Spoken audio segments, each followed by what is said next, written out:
Halo Sobat FM, kembali lagi di kanal YouTube Informasi Fakta Menarik. Tempatnya membahas informasi paling seru seputar dunia militer dan kepolisian. Sebelum kita bahas topik kali ini, buat kalian yang belum subscribe, tolong klik tombol subscribe terlebih dahulu ya. Jangan lupa juga nyalakan lonceng pemberitahuannya agar kalian selalu menjadi yang pertama mendapatkan update konten terbaru dari kami.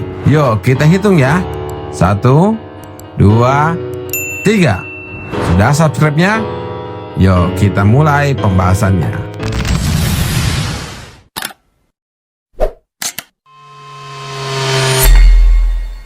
Sobat IFM, selama lebih dari 3 dekade jalannya roda pemerintahan Orde Baru di bawah kepemimpinan Presiden Soeharto, ada sebuah pola tidak tertulis yang seolah mutlak harus dijalankan oleh militer Indonesia. Ya, pola ini berkaitan dengan penunjukan posisi Panglima TNI yang pada masa itu masih disebut sebagai Panglima ABRI atau Pangap. Jadi guys, sebelum era reformasi bergulir, posisi Panglima TNI selalu didominasi oleh perwira tinggi dari matra TNI Angkatan Darat. Tren dominasi ini tercatat secara konsisten mulai dari era Jenderal Soeharto hingga Jenderal Wiranto.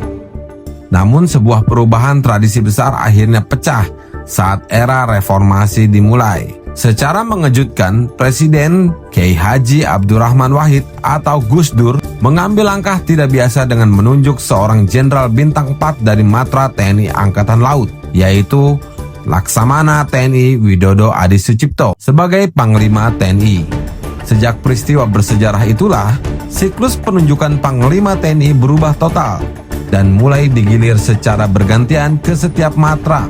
Bahkan matra TNI Angkatan Udara yang seolah sempat terpinggirkan pada masa Orde Baru, kini sudah sukses menempatkan 2 perwira terbaiknya sebagai orang nomor 1 di TNI.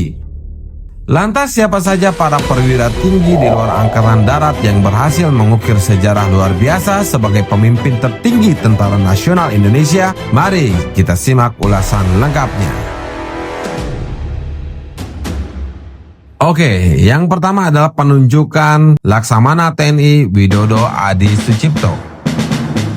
Namun Sobat FM, keputusan Presiden Gus Dur menunjuk Laksamana Widodo AS ternyata tidak berjalan mulus begitu saja.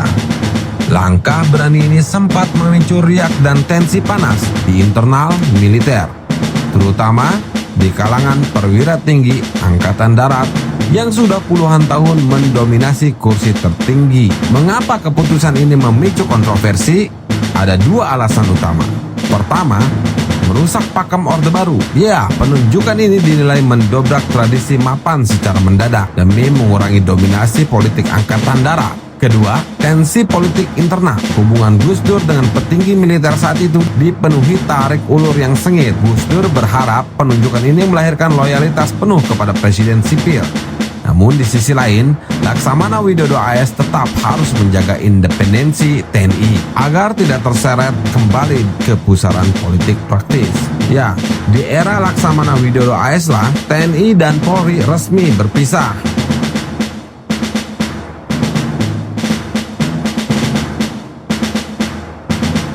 Oke lanjut, Sobat FM, setelah era Laksamana Widodo AS, roda sejarah militer kembali mencetak tinta emas.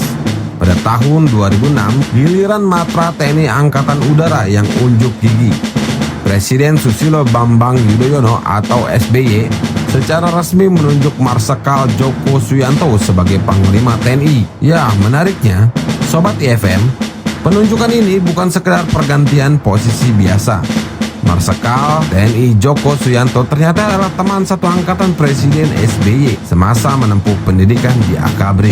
Keduanya merupakan lulusan terbaik dari angkatan 1973. Bahkan sejarah mencatat momen ini sebagai era supremasi angkatan 73. Karena selain SBY sebagai presiden dan Djoko Suyanto sebagai Panglima TNI, posisi Kapolri saat itu juga dipegang oleh rekan satu angkatan mereka, yaitu Jenderal Polisi Sutanto. Namun, jalan sang penerbang tempur F-5 Tiger ini untuk menjadi orang nomor 1 di TNI tidaklah instan. Beliau menjadi Panglima TNI pertama di Indonesia yang harus melewati proses fit and proper test di depan DPR RI. Bayangkan Sobat IFM, kredibilitas dan visi misi Marsikal TNI Joko Suyanto dibombardir pertanyaan oleh para anggota Dewan selama 13 jam penuh. Mantan Panglima TNI sebelumnya, yaitu Jenderal TNI Endriartono Sutarto, bahkan sempat berseloroh bahwa ini adalah ujian kelayakan terlama di dunia.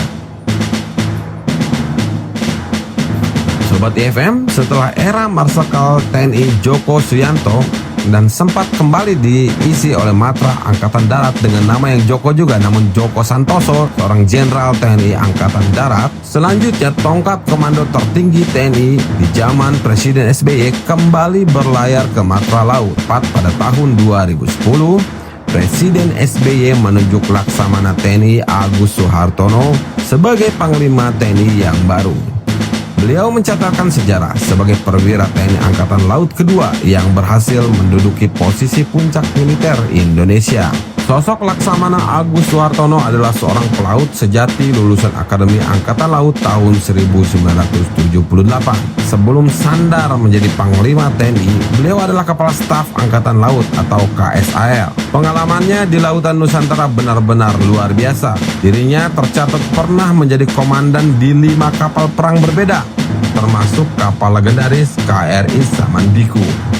Sobat FM, setelah tongkat komando sempat kembali ke Angkatan Darat, yaitu sempat berada di tangan Jenderal TNI Muldoko dan Jenderal TNI Gatot Nurmantio, roda sejarah berputar lagi. Pada akhir tahun 2017, kini Presiden dijabat oleh Joko Widodo. Joko Widodo hari ini melantik Marsikal Hadi Cahyanto sebagai Panglima TNI menggantikan Jenderal Gatot Nurmantio.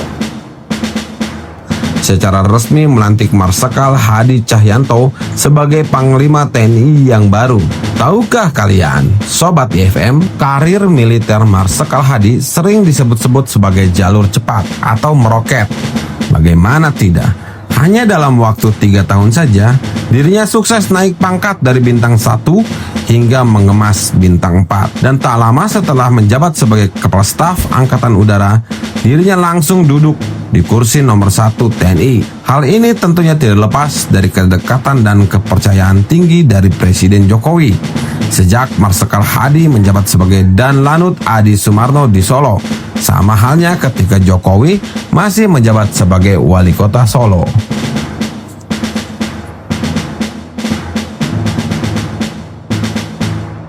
Oke Sobat FM, melangkah lagi ke penghujung tahun 2022. Sejarah emas kembali diukir oleh Matra Laut. Presiden Joko Widodo melantik Laksamana TNI Yudo Margono sebagai Panglima TNI menggantikan Jenderal TNI Andika Perkasa yang pensiun. Dirinya resmi menjadi perwira TNI Angkatan Laut ketiga yang memimpin tahta tertinggi militer Indonesia. Tahukah kalian Sobat IFM, kisah hidup Laksamana Yudo adalah definisi nyata dari perjuangan tanpa batas. Dirinya terlahir dari keluarga yang sangat sederhana sebagai seorang anak petani di Madiun. Namun takdir membawa sang anak petani menjadi Panglima tertinggi Nusantara. Nah, Sobat FM, itulah tadi barisan perwira tinggi di luar Angkatan Darat yang sukses membuktikan bahwa setiap matra memiliki hak dan kemampuan yang sama untuk memimpin Tentara Nasional Indonesia. Mulai dari Laksamana TNI Widodo AS, Marsikal TNI Joko Suyanto, Laksamana TNI Agus Suhartono, Marsikal TNI Hadi Cahyanto, hingga Laksamana TNI Yudo Margono. Mereka semua adalah putra-putra terbaik bangsa yang telah mengukir sejarah baru.